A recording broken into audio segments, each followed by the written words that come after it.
So yun mga bossing, oras na naman para mag-change oil tong Honda Click B4 mga bossing. Yan, nakaano na to, pangalawang change oil. Yan, lumabas na tong oil change indicator niya mga bossing. Unang change oil nito ay 500, tapos 2,000. Yan, tapos iseset na namin to ng 1.5 lagi. 1.5 na lang lagi gagawin namin dito para mas alaga yung makina natin mga bossing. Yan, change oil pa lang natin to mga boss.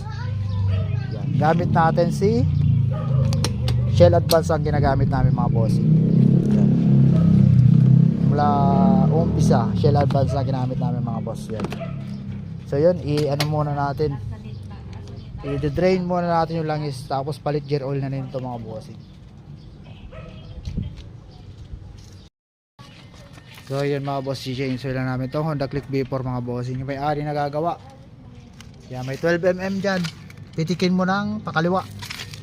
Yan. Oh, mali, pa ganon. Pairot sana. Pa ganon, sige pitikin mo. Yan, oh, maluwag na. Kamayin mo, ilagay mo yung karton, baka bumulwak na naman yan. Bubulwak na naman yan. Ayos mo muna yung karton. Yan. Mamaya bumulwak na naman yan, matapon na naman sa sahig. Yan, yung may-ari na ang gagawa. Lagyan mo muna ng wrench, socket wrench. Kaya mo bang kamayin? Kamay na. Oh. Yung bala, kunin mo yung bala. Yan, yung may-ari na gagawa mga bossing. Yan, tapos palit gear oil na rin yan mga bossing. Ninang. Mali naman kasi yung hawak mo. Wait lang, hawakan ko karton. Okay. Sige, kamay mo.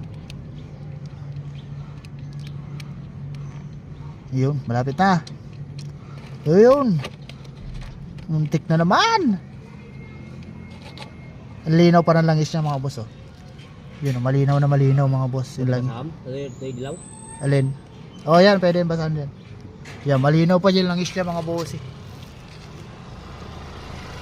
Yan. Mas maganda na yung malinaw kasi maitim. Yan, oh. May natapon konti.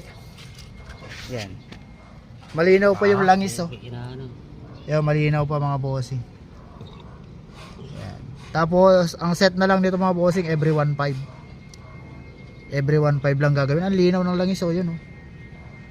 Yan, oh. Yan, mas okay na yan mga bossing, yung malinaw kaysa yung malabo.